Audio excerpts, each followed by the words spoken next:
Hey everybody. I just want to come in and talk to you guys for a little bit. It's one of those days, y'all. But I first want to start by giving God thanks and glory because without Him, I wouldn't be here. I know that without Him, I wouldn't be able to endure some of the things that I've gone through. And it's a blessing to see and to know where I've been in my life and to know where I am today. And I can't expect anybody to understand what I'm saying and where I'm coming from, but my life has not been, how do I say it? Somebody else life may have been worse than mine, but all I can do is speak for myself. Can't speak for nobody else. So on that note, I want to say hello to all of you that I I wish you guys the best. I pray that this day forward, whatever you may go through, that you always remember that God is the beginning and the end of all things. All of your steps are ordered. He already know what you're going through. He know everything about you. He know about your situation. And y'all know what? A lot of people say, well, if he know all of that, then why should we have to go to him and talk to him about it? It's because it's actually acknowledging you're talking to him. You're giving him control of your situation. He know what's going on. And we have the option for us to take control of it or give it to him and let him guide us. So in that way, you know, he's, excuse me, y'all. He's good. He's merciful. He gives us grace that we don't deserve. He gives us mercy that we don't deserve. We were all born in sin, and we all continue to sin on a daily basis, whether we know it or not. So that's when us coming in prayer and asking him to forgive us of all our sins, the ones that we committed knowingly and unknowingly, willingly and unwillingly. I'm saying all of this because today has been a day. It has not been a extremely hard and difficult day. It's just been a day of some negative things, a day of not understanding people in the way that they think and the things that they say and do. But when you get to a point like that, I know that it's out of my hands and it's out of my control.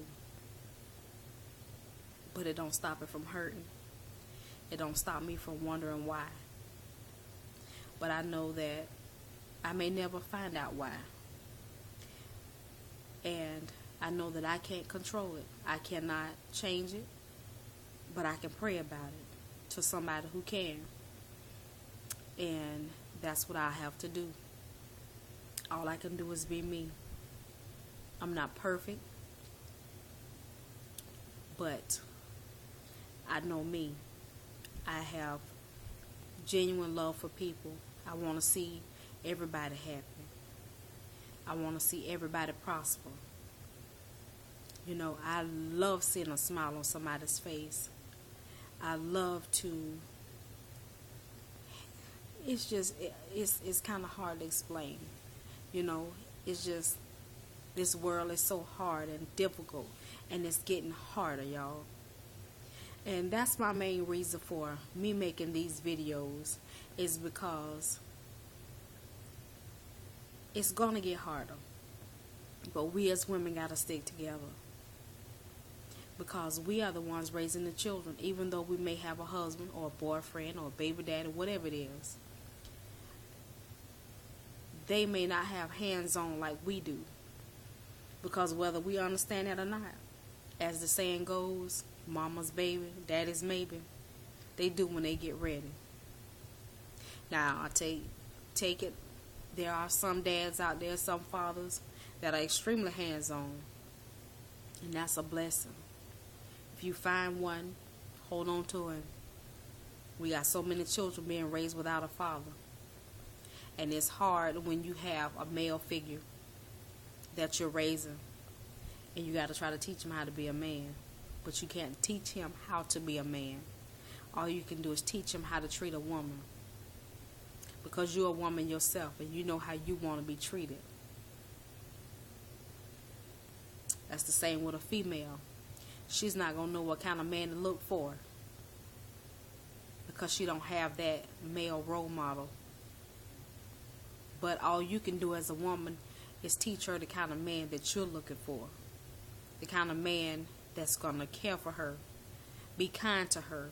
Be understanding. Gentle. Somebody that's going to protect her. Not disrespect her. Somebody that's going to take care of her.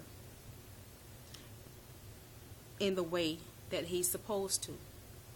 Now, with that being said, we got a lot of young men that were raised by women that may not know what it takes to take care of a family. They may have been raised by women in a single parent home, but mommy did everything. But it's just something about being a man. Sometimes that woman might have had somebody in her life that might not have been the right role model. And we as women, we want everything to be just right for our families.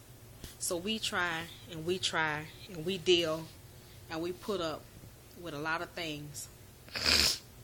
Excuse me, y'all, but my sinuses. I got the ceiling fan on, but it's trying to stop up my nose, and I know that might irritate some people, so I say y'all excuse me. But y'all, life is hard. It's hard in the sense of we always go through something on a daily basis. And it may not be you, it may be somebody you know, somebody you close to, your children, your mother, your grandmother, your aunt, your cousin, somebody. It don't matter how much money you have. And to me, I feel like the more money you have, the more problems you got. Because you got just that many more people beating down your door. I watched... One Sexy Tina had a video today. She was at the store and a lady was asking for donations. And the situation was not sure whether she was a scam artist or whether she was genuine. And everybody have their own feelings about that.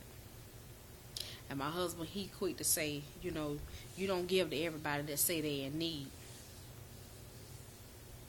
Okay, I'm going to look at it this way. What if you go to God? What if you go to God for something and he feel like you ain't in need and he don't give it to you? But you really feel like you need it. You really feel like, okay, I need this. Say, for instance, you need a car. But the kind of car you want, you're asking God for it. You're not asking him for transportation, dependable transportation. You might be asking him for a specific type of car. And a lot of people get bent out of shape when they don't get it. But me, myself, I have seen grown men on the side of the road with a sign, "We'll work for food," or "I'm hungry." Well, me, myself, if I got a couple of dollars to spare, I give it to them. They may be dope addicts. They may be alcoholics. They may have a house that's bigger than mine and a job paying more than me. Some people could be just stingy like that. They don't want to spend their own money. They don't want nobody to know what they got. Some people can do that. But to me, and a lot of people might say, "Oh, you're going to always get used in your life." First of all, I'm going to give it. What they do with it is their business. Because one thing for certain and two for sure, God's sitting high and looking low. He will deal with you. That's a fact. So once it leave my hands, it's on you what you do with it. I have seen so many women that need help, but is afraid to ask for help because they don't want to be turned away. They don't want to be judged. You know, especially if you had a woman that has had a job and used to, taking care of herself and her family, and all of a sudden she's without a job. Or maybe she might have been a housewife. All of a sudden your man is not there. And you finally realize that you have no idea what to do. Y'all are not going to believe. I had this lady friend of mine. She's older than I am.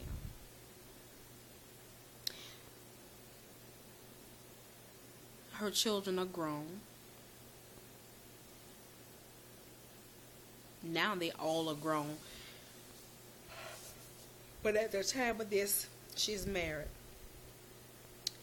She has a college degree. But she don't work a 9 to 5. Not receiving a paycheck, but they have a family business that she works in. And to know that she don't know anything about their finances. She don't know anything about who they have their life insurance with, car insurance with, who they got their car from. She don't know where to go pay their electric bill at, water bill, phone bill, cable, the family business information. If her husband gets sick and is bedridden and not able to do, she don't know how to do. She wouldn't know what to do, where to go, where to look for nothing. Because all of that control has been taken away from her. And now, when I say she's old, I'm 40. She 50 something. In a situation like that, what if something happened to where she was left by herself? She would have to figure things out. And that's a hard thing to do. And especially being self-employed and you don't know where to look for nothing at. A lot of people get to the point where they were like,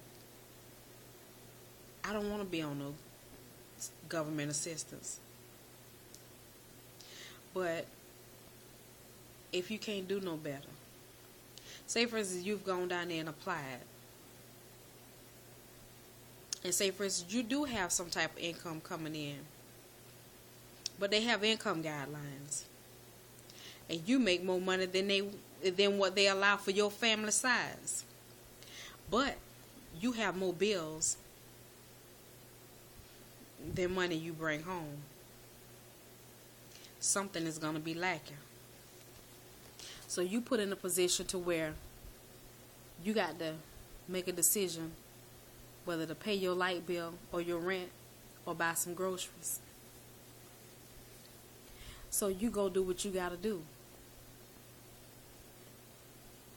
And you take your money and you pay your electric bill or your rent so that you and your children have a place to stay instead of being homeless.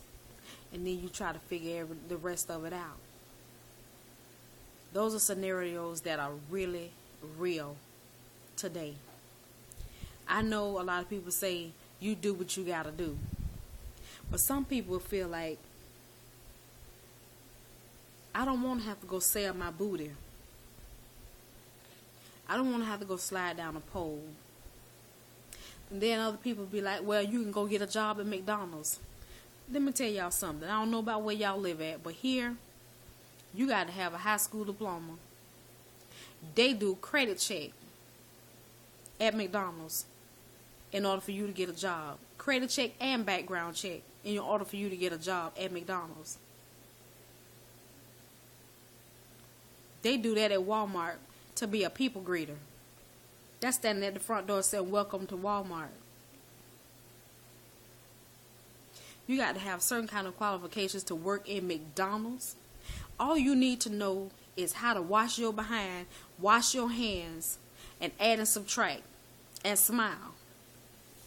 Now, if you're working in the back, teaching you how to cook, all of that is learned.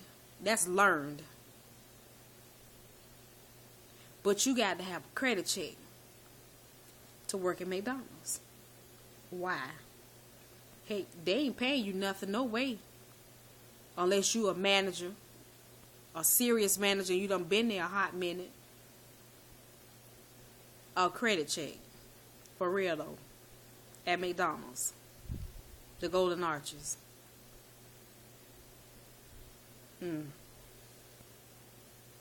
Somebody better have a Big Mac attack, because I don't understand that one. But those are the kind of scenarios that make it hard for people. They really do.